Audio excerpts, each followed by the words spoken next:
Hi everyone, today we're going to talk about order of operations. If you're following along in the book, it's on page 252. So when we're talking about order of operations, we're talking about the order in which we solve expressions. So there's an order of importance in which we solve expressions. The most important thing when we're looking at an expression or equation is anything inside the parenthesis. So these are the various ways parentheses can look. Next, most important, are exponents. So here's an example, x squared. Then when we have multiplication and division, they are both equally important. So when we get to multiplication and division, we want to solve from left to right. So whatever's furthest to the left, we're going to solve first, even if that is division or multiplication. It doesn't matter. They're both important. Next, addition and subtraction. Also, we're going to solve from left to right. Also equally as important. So whatever's furthest to the left, we're going to solve. Even if that means subtraction is first. Whatever's furthest to the left. So that's kind of the order of importance of how we tackle problems. So let's take a look at our first example here. We have 5/6 minus 1/2 times 2/3. And I like to write PEMDAS in the corner because it helps me keep track when I'm solving. Okay, so do I have parentheses? Nope. Do I have exponents? Nope. Do I have multiplication or division? Yes, right here. So I'm going to solve this first. 1/2 times 2/3. So I'm just going to go ahead and multiply straight across here. So 1 times 2 is 2. 2 times 3 is 6. I'm going to bring down my 5/6. Now I'm left with a subtraction problem. 5 minus 2 is 3. 6, and then 2 denominators stay the same, 3, 6. Then, of course, I want to simplify. I can take these down by 3, divide by 3, and I'm left with 1/2. So there's a very simple example. Let's do one that's a little bit more hard.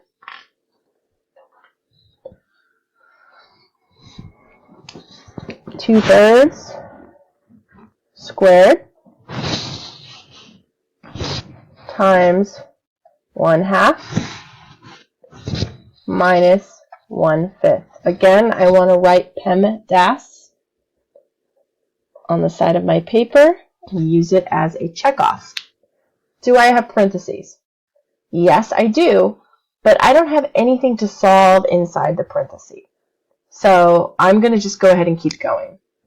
Do I have exponents? Yes, I have 2/3 squared. So what is 2/3 squared? 2/3 squared is 2/3 times 2/3. Okay? And I usually don't simplify. So for instance, if I was able to simplify or cross cancel, I wouldn't do that here. I just go ahead and multiply straight across. So 2 times 2 is 4. 3 times 3 is 9. Okay, now bring everything else down. And this is where using multiple colors really comes in handy. 1/5. And you also want to make sure that you're nice and clean. So everything is dropped down perfectly below. You're giving yourself a lot of room, because if you are messy, you become an M&M. Okay. Any more exponents left? No. Do I have a multiplication or division? Yes. I have a multiplication right here. That's what I'm going to tackle next. 4/9 times 1/2. I'm going to go ahead and just multiply straight across. 4 times 1 is 4.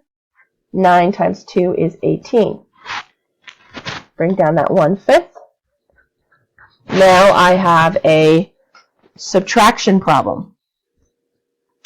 I need to find a common denominator between 18 and 5. leave a good denominator. I'm going to check my multiplication chart here. So one thing you want to see is, can 5 go into 18? No. So 18 can't be your common denominator. But let's look at the multiples of 18. So here are the multiples of 18.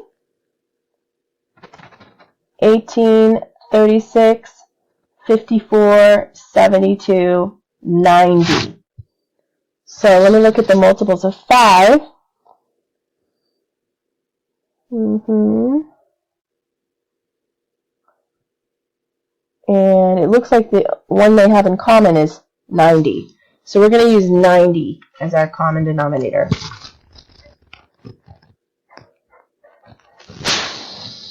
I knew that 5 can go into 90 because anything that ends with a 0 or a 5, 5 can divide into. So I knew 5 can go into 90. So what's 18 times what gives me 90? 18 times 5.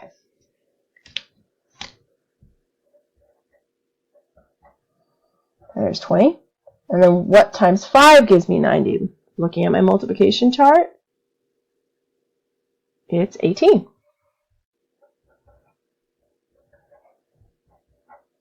Go ahead and subtract. 20 minus 18 is 2, all over 90. We can simplify this. We can divide by 2. Divide by 2.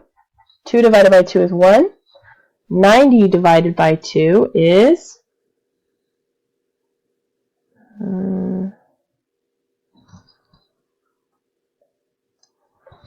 45. So my answer is 1 over 45.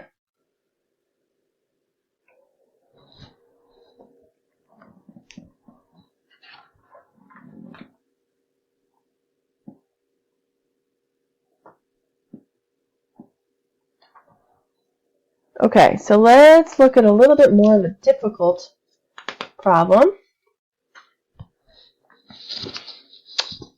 We have 1/2 minus, parentheses 1/2, minus 3/4 divided by 12 over 5 times 1 over 6. So I urge you to pause this and write this down.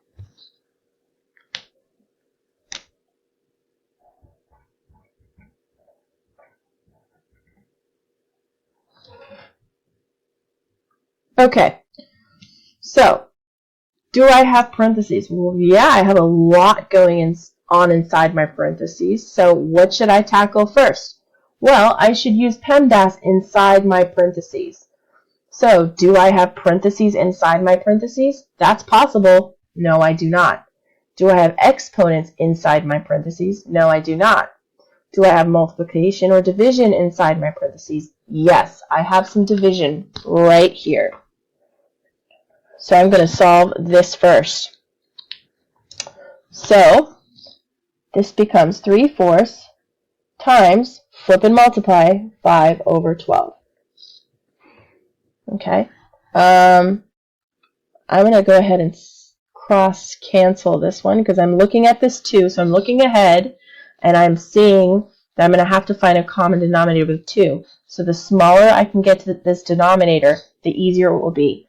So I'm going to divide 3 here. This would be a 1. Divide 3 here would be a 4. So this becomes 5 over 16.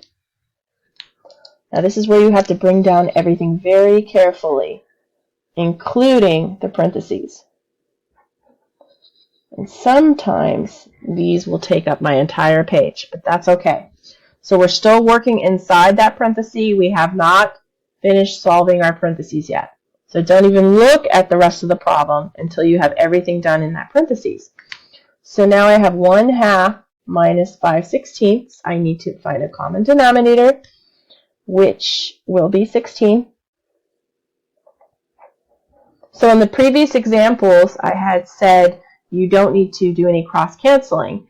But what I urge you to do is look ahead at the problem. In this case, I looked ahead at the problem and I knew I had to subtract next.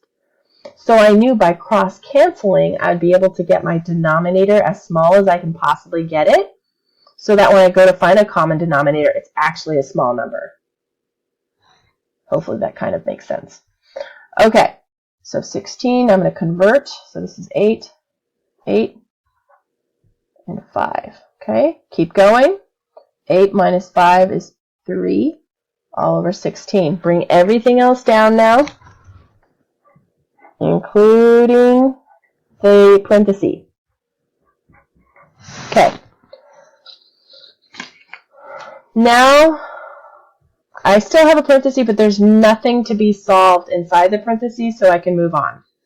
All right, so do I have any exponents? No. Do I have any multiplication or division? Right here. That's what I'm going to solve next. Okay, so looking ahead, again, I'm going to have to be subtracting. So I'm going to cross-cancel this so that I can get the smallest denominator possible. So I can divide this by 3. So 3 divided by 3 is 1, and 6 divided by 3 is 2. And then I can't really do anything with 16 and 1, so I'm just going to multiply. 1 times 1 is 1. 16 times 2 is 32. And I'm going to bring down this 1/2. If I didn't do this cross-canceling, this would be 16 times 6, which is 96. So it would be a pretty big number I would have to use as my common denominator. But right now 32 is a little bit easier here. So now I need to find a common denominator between 2 and 32, which is 32. Okay, what times 2 gives me 32? That is 16. So times 16 times 16. So this is 16. This one stays the same. Subtract 16 minus 1 is 15 all over 32. And I do not believe I can simplify that. 5 can't go into 32, and 3 cannot go into 32. So this is my final answer. Hopefully that kind of made sense for you all.